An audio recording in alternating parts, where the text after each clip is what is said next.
اللہ کا سچا نبی، اللہ کے رسول کرتے ہیں لوگوں کے سامنے اپنے نبوت کی سچائی کے طور پر. جیسے آپ دیکھو گے کہ موسیٰ علیہ السلام نے لاٹھی کو پھینکا اور لاٹھی بن گئی اژدہا سانپ. اور ہم دیکھتے ہیں عیسیٰ علیہ السلام نے مردوں کو زندہ کیا. محمد صلی اللہ علیہ وسلم کو بھی ایسے کئی سارے معجزے دیے گئے، جیسے چاند کے 2 ٹکڑے کیے نبی صلی اللہ علیہ وسلم نے، یا جیسے مثال کے طور پر کئی سارے معجزے ان کے ہاتھوں سے ہوئے. لیکن ابھی ان معجزوں کو جا کر کے ہم ابھی نہیں دیکھ سکتے، لیکن ہم دیکھ سکتے ہیں اللہ کی کتاب قرآن کو. قرآن جو اللہ کی کتاب ہے، یہ خود سب سے بڑا معجزہ ہے محمد صلی اللہ علیہ وسلم کی نبوت کا. میرے بھائیوں ذرا سوچو، سب سے بڑی اور سیدھی بات کوئی بھی انسان سمجھ سکتا ہے کہ جو پیغام پہ ہم نے ایمان لایا ہے یہ فطرت کے مطابق پیغام ہے. انسان کی فطرت ہوتی ہے نا، ایک صاف فطرت، وہ فطرت کے مطابق پیغام ہے. قرآن کا پیغام، اسلام کا پیغام انسان کے نیچر کے مطابق پیغام ہے.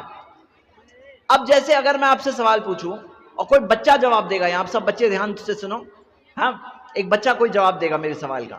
سوچو، مانو ایک گاڑی ہے، کیا گاڑی کے اندر 2 ڈرائیور ہو سکتے ہیں؟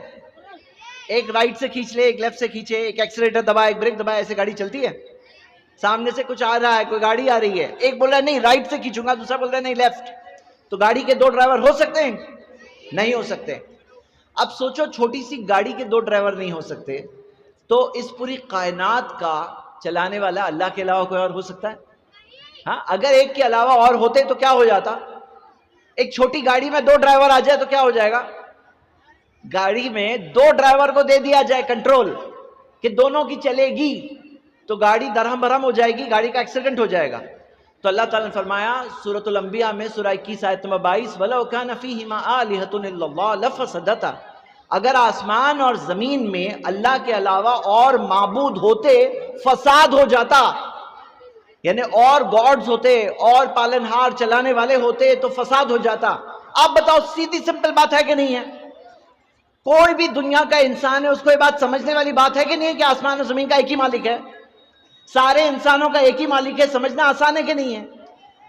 اب بتاؤ، ہم سب کا جب بنانے والا وہی ہے، چلانے والا وہی ہے، زندگی دینے والا وہی ہے، موت دینے والا وہی ہے، بیماری دینے والا وہی ہے، شفا دینے والا وہی ہے، سب چیز اسی کے ہاتھ میں ہے، تو عبادت کس کی کریں گے؟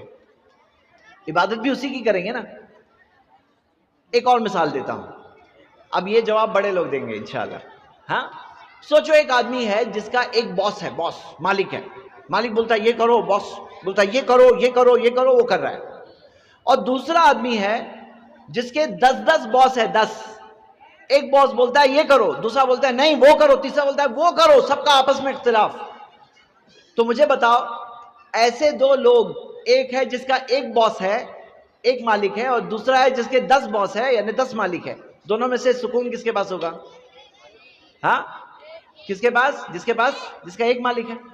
اب میرے بھائیوں سوچو، ہمیں عبادت کرنی کس کی کرنی ہے؟ صرف اللہ کی کرنی ہے. اب دوسروں کا معاملہ کیا ہوتا ہے؟ ایک کی عبادت کیے، پھر دوسرے کی کیے، پھر تیسرے کی کیے، پھر چوتھے کی کیے، پھر 5ویں کی کیے، پھر 6ٹھے کی کیے، پھر 7ویں کی کیے. اب ان کو ڈر ہے 8واں میرا کام نہ بگاڑ دے، 9واں ناراض ہو گیا تو میں کیا کروں گا. کتنا ٹینشن ہو رہا ہے نا. مطلب ایک سمجھ میں آسانی سے بات سمجھ میں آ رہی ہے، کسی کو بھی سمجھ میں آ سکتی ہے کہ نہیں؟ چلیے، تو یہ سب سے پہلی چیز قرآن کی کہ اللہ تعالیٰ نے جو پیغام دیا ہے قرآن میں، دین اسلام میں، وہ فطرت کے مطابق پیغام ہے. فطرت، انسان کے نیچر میں انسان کو خود بخود وہ بات فوراً سمجھ میں آتی ہے، ایک بار میں سمجھ میں آتی ہے. صحیح بات ہے کہ نہیں؟ دوسری چیز، اللہ کی کتاب قرآن، میرے بھائیوں 1400 سال چلے گئے، قرآن محفوظ ہے، اسے کوئی بدل نہیں سکتا، اس کتاب کو کوئی بدل نہیں سکتا. یہ 1400 سال چلے گئے ہیں، اور نبی صلی اللہ علیہ وسلم نے سکھایا، صحیح بخاری کی حدیث ہے، خیرکم من تعلم القرآن وعلمہ، تم میں سب سے اچھے وہ لوگ ہیں جو قرآن سیکھتے ہیں اور سکھاتے ہیں. وہی تو کام ہوتا ہے نا مدرسے میں، سیکھنا سکھانا. آپ کو پتا ہے دنیا بھر میں کتنے حفاظ ہیں؟ حافظ کتنے ہیں معلوم ہے؟ قرآن کے کتنے حافظ ہیں؟ کروڑوں میں حفاظ ہیں. ایک اندازے کے مطابق صرف دنیا بھر میں مسجدیں کتنی ہیں؟ 36 لاکھ سے زیادہ مسجدیں ہیں.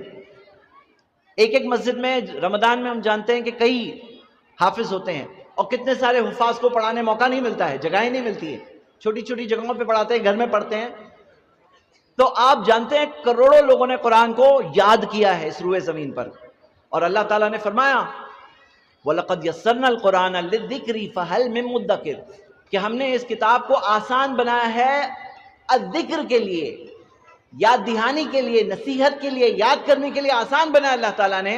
پھر کون ہے جو نصیحت حاصل کرے گا؟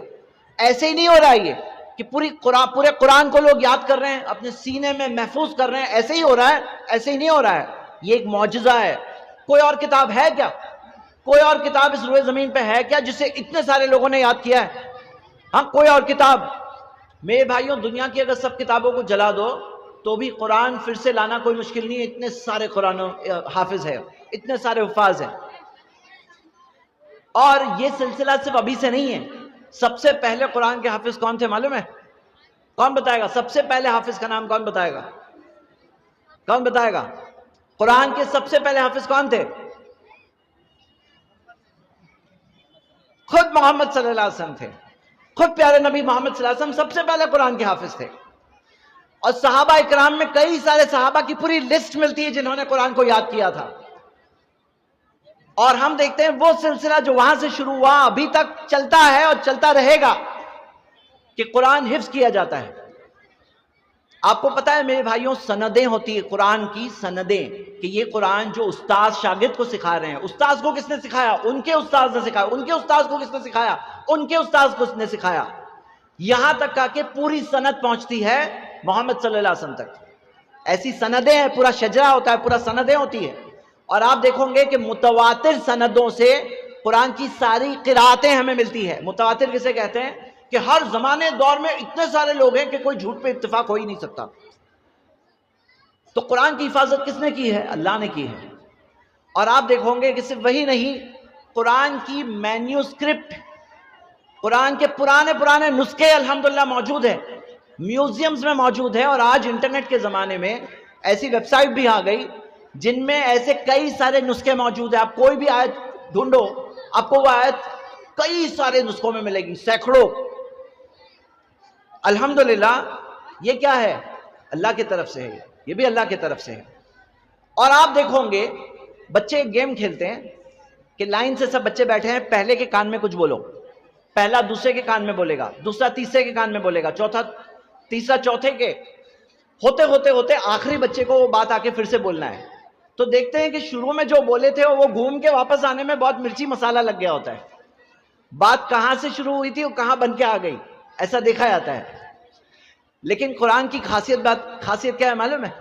اللہ تعالیٰ نے قرآن کی حفاظت کی ہے. قرآن کی جو تجوید ہے، جس طرح سے قرآن پڑھا جاتا ہے، اس کا بھی جو طریقہ ہے وہ محفوظ ہے. یعنی کہ کیسے بھی تم پڑھو گے، کوئی بات کیسے بھی بولو گے، کوئی کچھ کا کچھ سمجھے گا، کچھ کا کچھ بن جائے گا، وہ بات محفوظ نہیں رہے گی، گھومتے آتے آتے بدل جائے گی. لیکن یہاں 1400 سال چلے گئے، الگ الگ جگہ کے قاری آپ کو ملیں گے. کوئی افریقہ کا قاری ملے گا، کوئی گورا امریکہ کا قاری ملے گا، کوئی یوروپ کا ملے گا، کوئی عرب ملے گا، کوئی ہند کا ملے گا. سب قاری الگ الگ جگہ کے ہیں. لیکن جو قرات کا جو طریقہ ہے، جو تجوید کا کے قاعدے ہیں، وہ قاعدوں کے محفوظ ہونے کی وجہ سے قرآن کیسے بھی نہیں پڑھ سکتے. اس کے قواعد، وہ قواعد کے تحت ہی پڑھنا ہوگا. تو قرآن کا لفظی طور پر بھی بدل نہیں سکتا کوئی. اور میرے بھائیوں، اگر آپ دیکھو گے کہ عربی زبان کے اندر جو شاعری ہوتی ہے، شاعری، اس کے 16 الگ الگ بہار ہوتے ہیں. بہار اپنا انڈیا والا بہار نہیں، باہر کی جمع بہار. یعنی کہ اس کے پڑھنے کے جو پیٹرن ہوتی، پیٹرن 16 الگ الگ شاعری کے پیٹرنز تھے. قرآن ان 16 میں سے کسی بھی طریقے پہ نہیں ہے. قرآن کا خود کا اپنا طریقہ ہے. آپ قرآن سنتے ہو، آپ کو ٹیون معلوم پڑتی ہے؟ ٹیون، ہاں، کہ قرآن جو پڑھ رہے ہیں ہم، اب اس قرآن کے اندر جو آخر میں جس طرح سے وہ آیتیں چل رہی ہے، ایک قرآن آتا ہے کلر کوڈڈ قرآن. یہ کون سا کلر کوڈڈ قرآن بتا رہا ہوں؟ اس کے اندر جب موضوع بدلتا ہے تو کلر کوڈنگ بدلتے ہیں. کہ یہاں پہ یہ موضوع چل رہا ہے تو یہ کلر کوڈ ہے، اس کے بعد اگلا موضوع آیا تو اگلا کلر کوڈ ہے. دیکھا کیا جا رہا ہے کہ جہاں کلر کوڈ بدل رہا ہے، یعنی کہ قرآن کے جب موضوعات بدل رہے ہیں تو اس کی جو ٹیون ہے نا وہ بھی بدل رہا ہے. اسے سج کہتے ہیں. مطلب قرآن کے جو آخری کلمات، جو آیتوں کے آخری کلمات ہے، وہ جو میچ ہوتے ہیں موضوع کے مطابق ہوتے ہیں. میرے بھائیوں، آپ کو پتا ہے ایک آدمی کو کچھ بھی عربک نہیں سمجھ میں آتی ہے، کچھ بھی نہیں سمجھ میں آتی ہے، پھر بھی امام صاحب قرآن جب اچھی طرح سے پڑھ لینا، قاری اچھی طرح سے قرآن پڑھ لینا، کچھ سمجھ میں نہیں آ رہا ہے لیکن آنکھوں میں آنسو آ جاتے ہیں، کچھ سمجھ میں نہیں آ رہا ہے لیکن دل پورا ہل جاتا ہے. اور قرآن کے الفاظ کے جو طریقہ ہے اس کے اندر اگر آپ کو کچھ نہیں بھی سمجھ میں آ رہا ہے تو سزا والی بات ہو رہی ہے نا تو تھوڑا خوف دل میں محسوس ہوگا، اور خوشخبری والی بات پڑھی جا رہی ہے نا تو دل میں تھوڑی خوشخبری والی احساس آتے ہیں. دھیان سے سن رہے ہیں تو مطلب کیا؟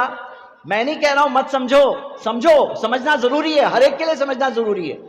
ہمیں عربی زبان جاننا چاہیے، اگر عربی نہیں آتی کم سے کم قرآن ترجمے کے ساتھ پڑھنا چاہیے.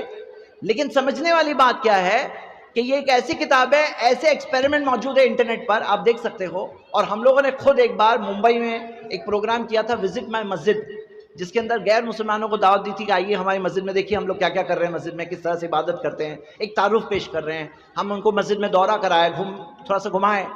اس کے اندر ایک کاؤنٹر ہم نے یہ بھی رکھا تھا کہ جس کے اندر تھوڑا قرآن آپ کو سناتے ہیں، قرآن کیسا ہوتا ہے. ہیڈ فونز لگا کر کے ایک غیر مسلمان کو بھی جب قرآن سنایا جاتا ہے نا تو ان کے احساسات دیکھنے چاہیے. آپ دیکھو گے انٹرنیٹ پہ ویڈیوز ہے کہ کسی غیر مسلمان کو قرآن سنایا جا رہا ہے اور وہ سن کر وہ بھی رونے لگتا ہے. ایسے کیسے ہوتا ہے؟ ایسے کیسے ہوتا ہے؟ یہ بھی قرآن کے معجزوں میں سے معجزہ ہے. ہاں، یہ بھی معجزوں میں سے معجزہ ہے. میرے بھائیوں، قرآن ایک ایسی کتاب ہے، اللہ تعالیٰ نے فرمایا، اور جو آیت میں نے ابھی تھوڑی دیر پہلے پڑھی سورہ قمر میں، آیت 4 جگہوں پر ہے کہ اللہ تعالیٰ نے قرآن کو آسان بنایا ہے نصیحت کے لیے. ایک عام آدمی قرآن پڑھتا ہے اور اس کو اپنی نصیحت ملے گی، اس کو اپنی یاد دہانی ملے گی. قرآن میں ایسا نہیں ہے کہ جنت کا بیان سب ایک ہی جگہ پر ہے، جہنم کا بیان سب ایک ہی جگہ پر ہے، قیامت کے دن کا بیان ایک ہی جگہ پر، ایسے نہیں ہے. الذکر ہے، یاد دہانی والی کتاب ہے. یعنی آپ پڑھو گے تو آپ کو یاد دہانی ملتی رہے گی، تو یاد دہانی ملے گی. یہ ایسی کتاب ہے. اب آپ کو پتا ہے جیسے بچے کتاب پڑھتے ہیں نا، ایک کتاب ہوتی ہے ایک بار ایسا ہوا، ونس اپون اے ٹائم، ایک بار ایسا ہوا پھر ایسا ہوا. میرے بھائیوں ذرا سوچو، کوئی ایسی کتاب آدمی کتنی بار پڑھ لے گا؟ کتنی بار پڑھ لے گا؟ اگر کوئی ایسی کتاب ہے ایک بار ایسا ہوا ایک بار پڑھ لیے، 2 بار پڑھ لیے، 3 بار پڑھ لیے، 4 بار پڑھ لیے، 5 بار پڑھ لیے، بور ہو جائیں گے کہ نہیں ہو جائیں گے؟ 8-10 بار پڑھ لیں گے تو گئے، پھر تو 10ویں بار کوئی اٹھانے کا دل نہیں چاہے گا. لیکن قرآن ایسی کتاب ہے 1000 بار آپ پڑھ چکے ہو نا، پھر 1001 بار پڑھو گے آپ کو کچھ اور ملے گا. کیونکہ قرآن میں نصیحت بھی ہے اور قرآن میں ایسی چیزیں بھی ہے جو غور کرنے والوں کے لیے ہے. قرآن میں اللہ تعالیٰ نے فرمایا سورہ عنکبوت میں، وَتِلْكَ الْأَمْثَالُ نَضْرِبُهَا لِلنَّاسِ وَمَا يَعْقِلُهَا إِلَّا الْعَالِمُونَ، کہ یہ مثالیں ہیں جو ہم نے لوگوں کے لیے دیا ہے اور ان مثالوں کو کوئی نہیں سمجھے گا سوائے علم والوں کے. ان مثالوں کو کوئی نہیں سمجھے گا سوائے علم والوں کے. علم والے سمجھیں گے.